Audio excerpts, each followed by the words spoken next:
मुलांनो 15, 16, 17 या 3 दिवसांमध्ये आपल्या MST CETच्या 3 शिफ्ट्स होणार आहे। या शिफ्टसाठी स्ट्रॅटेजी कुठली यूज करायची, पेपर हार्ड येणार का कठीण येणार का अत्यंत सोपा येणार, त्याच्यानंतर सर आम्ही कसा अभ्यास करू, सर तुम्ही इम्पॉर्टंट क्वेश्चन्स देणार का, सर लास्ट मोमेंटला कुठल्या टॉपिकचा अभ्यास करू, सर एक शीट देता का आम्हाला की तिथूनच पेपर येणार। हो, या सर्व गोष्टींची डिस्कशन आज आपण करणार आहे। मुलांनो गेल्या मागच्या महिन्यापासून तर आत्तापर्यंत तुमच्या सरांनी प्रत्येक MST CETच्या प्रत्येक शिफ्टचा, ती PCBची शिफ्ट असू द्या किंवा PCMची शिफ्ट असू द्या, ती पहिली शिफ्ट असू द्या किंवा दुसरी शिफ्ट असू द्या, त्याचा एवढा इतकं डीपमध्ये ॲनालिसिस केलं आणि त्या ॲनालिसिसवरून ज्या काही गोष्टी, ज्या काही निष्कर्ष, जो काही रिझल्ट आला आहे तो मी तुम्हाला सांगणार आहे, जो की तुम्हाला अत्यंत युजफुल ठरणार आहे तुमच्या 15 तारखेच्या शिफ्टसाठी, तुमच्या 16 तारखेच्या शिफ्टसाठी आणि त्यासोबतच तुमच्या 17 तारखेच्या शिफ्टसाठी। त्याच्यामुळं अत्यंत काळजीपूर्वक एक एक गोष्ट ऐकायची तुम्हाला, ठीक आहे मुलांनो। आता आपण आतापर्यंतचा PCMचा जो ट्रेंड होता, जर का आपण 11 मेचा पेपर सोडला तर 11 मेच्या पेपरात व्यतिरिक्त जे काही पेपर आले होते ते अत्यंत मॉडरेट टू इझी लेवलचे आले होते मुलांनो। परंतु 11 मेचा जो पेपर होता शिफ्ट सेकंडचा आणि शिफ्ट फर्स्टचा, त्यांनी अनेक मुलांना रडवलंय मुलांनो, एवढी त्याची हार्डनेस आली होती। जर का बघायचं झालं तर मॅथ्सचा पेपर जो होता तो एवढा टफ आला होता की अनेक मुलांना प्रश्नच कळाले नाही। फिजिक्सचा पेपर बघायचं झाला तर फिजिक्समध्ये देखील आपल्याला मॉडरेट लेवलचा पेपर बघायला मिळाला होता आणि केमिस्ट्रीची गोष्ट करायची झाली तर केमिस्ट्रीचा इझी टू मॉडरेट लेवलचा पेपर होता। मग सर आता आम्ही कसं करू, सर आम्हाला कसा पेपर येऊ शकतो। मुलांनो मी तुम्हाला जे सांगतोय ते अत्यंत काळजीपूर्वक ऐकायचे। 15, 16, 17 हे जे शेवटचे 3 दिवसाची जी शिफ्ट असणार आहे, मी तुम्हाला ज्या गोष्टी सांगतोय आता त्या व्यवस्थित ऐका।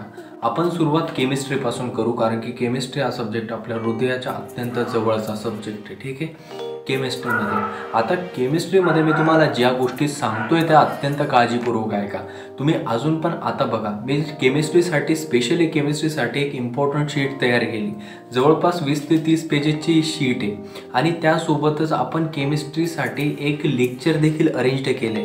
ते लेक्चरचं तुम्हाला बघायला मिळत असणार। फक्त 40 मिनिटांमध्ये संपूर्ण 11वी आणि 12वीची केमिस्ट्री आपण तिथं कव्हर केली। त्याच्यासोबत मी जी शीट दिली त्या शीटमध्ये 12वीचे 16 चॅप्टर, 11वीचे 9 चॅप्टर, असे ओव्हरऑल 25 चॅप्टर्स आपण संपूर्णपणे कव्हर करून टाकले।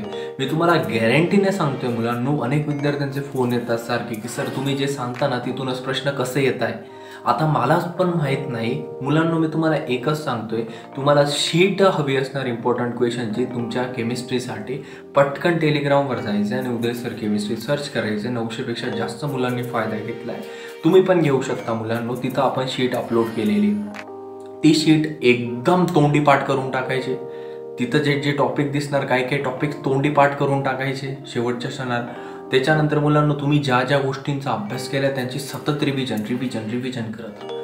आता मुलांनो झाली गोष्ट केमिस्ट्रीची, ठीक आहे। इम्पॉर्टंट शीट आणि इम्पॉर्टंट लेक्चर जे आहे 1 शॉटमध्ये 11वी आणि 12वी ते बघूनच जायचे। मुलांनो मॅथ्सची गोष्ट करायची झाली तर मॅथ्समध्ये पण आपण काय केले की एक फॉर्म्युला बुक डिझाईन केली। ही फॉर्म्युला बुक जी आहे त्याच्यामध्ये मी संपूर्ण तुमचे ओव्हरऑल ऑल चॅप्टर्सचे फॉर्म्युलेस त्या बुकमध्ये तुम्हाला प्रोव्हाइड केले।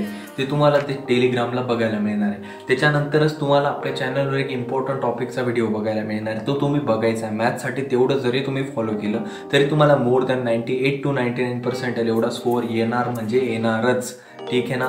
त्याच्यानंतर मुलांना पुढची गोष्ट, मॅथ्स झाला, केमिस्ट्री झाला, नाव फिजिक्ससाठी देखील मुलांना आपण एक फॉर्म्युला बुक प्रोव्हाइड केली। त्या फॉर्म्युला बुकमधून तुम्हाला ऑल क्वेश्चन्स करून जायचे, ठीक आहे। आणि महत्त्वाची गोष्ट म्हणजे मी अजून पण सांगतोय, 15, 16, 17 तुम्हाला आपल्या 5 मॉक टेस्ट मी तुमच्या सर्वांसाठी प्रोव्हाइड केल्या आहेत, फिजिक्ससाठी, केमिस्ट्रीसाठी आणि मॅथ्ससाठी। या 5 मॉक टेस्टला तुम्हाला ॲज इट इज सॉल्व्ह करून जायचं आहे। तिथले प्रश्न बघायचे, त्या प्रश्नांचे टॉपिक बघायचे आणि त्या टॉपिकला व्यवस्थित वाचून स्टडी करून जायचं आहे। मी तुम्हाला सिरियसली सांगतोय मुलांनो, अनेक मुलांचा फोन येतो, अनेक मुलांचा प्रत्येक जिल्ह्यातून की सर तुम्ही ज्या मॉक टेस्ट दिल्या होत्या त्या मॉक टेस्ट तुमच्या MSTCTच्या एक्झामला बघायला मिळाले होते सर, असे देखील मला फोन आले. त्याच्यामुळे त्या मॉक टेस्टला बिलकुल पण कमी लेखायचं नाही, कमी कन्सिडर करायचं नाही मुलांनो. ठीक आहे मुलांनो, मी तुम्हाला केमिस्ट्रीचं सांगितलं, मी तुम्हाला मॅथ्सचं सांगितलं, मी तुम्हाला फिजिक्सचं सांगितलं. या सर्व गोष्टी सांगण्यामागचा उद्देश माझा एकच आहे की कमी कालावधीमध्ये तुम्हाला जास्तीत जास्त तुमचं स्मार्ट स्टडी व्हायला पाहिजे. मी तुम्हाला एवढंच सांगणार आहे मुलांनो, चांगला अभ्यास करा, चांगला अभ्यास करा. ठीक आहे. त्याच्यानंतर अजून पण चॅनलला सबस्क्राईब नसेल केलं तर करून टाका. तुमच्या एका चांगल्या कमेंट सबस्क्राईब माझ्यासाठी बिलकुल नका करू. त्याच्यामुळं आपल्या महाराष्ट्रातल्या प्रत्येक कानाकोपऱ्यापर्यंत बसलेल्या विद्यार्थ्यापर्यंत ज्ञानगंगा वाहण्याचं कार्य तुमच्या एका सबस्क्राईब आणि शेअरमुळं होतं आणि लाईकमुळं होतं. ही गोष्ट तेवढी करून टाकत जा जरा. आणि झाली महत्त्वाची गोष्ट तुमच्या काउन्सिलिंगची, की कशा पद्धतीने फॉर्म भरायचे सर पुढे रिझल्ट लागल्यानंतर वगैरे सर्व गोष्टी मी प्रोव्हाइड करणार आहे. की कशा पद्धतीने टॉप कॉलेजेस कुठले, की 12वी नंतर कुठल्या कुठल्या चांगल्या फील्ड्स आहे, इंजिनिअरिंगमध्ये कुठल्या नवीन ब्रांचेस, AI काय, एरोनॉटिकल इंजिनिअरिंग काय, कुठल्या कुठल्या नवीन ब्रांचेस आल्या अजून, या सर्व गोष्टींची माहिती मी देणार आहे, प्रोव्हाइड करणार आहे. त्याच्यामुळे चॅनलला सबस्क्राईब करणं अत्यंत आवश्यक आहे. ठीक आहे.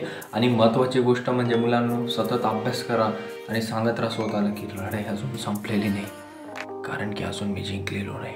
ठीक आहे. आणि महत्त्वाची गोष्ट म्हणजे आईवडिलांची काळजी घ्या. आणि आपण इथं थांबूया मुलांनो. जय हिंद, जय महाराष्ट्र, जय शिवराय. सर्वांना बेस्ट ऑफ लक.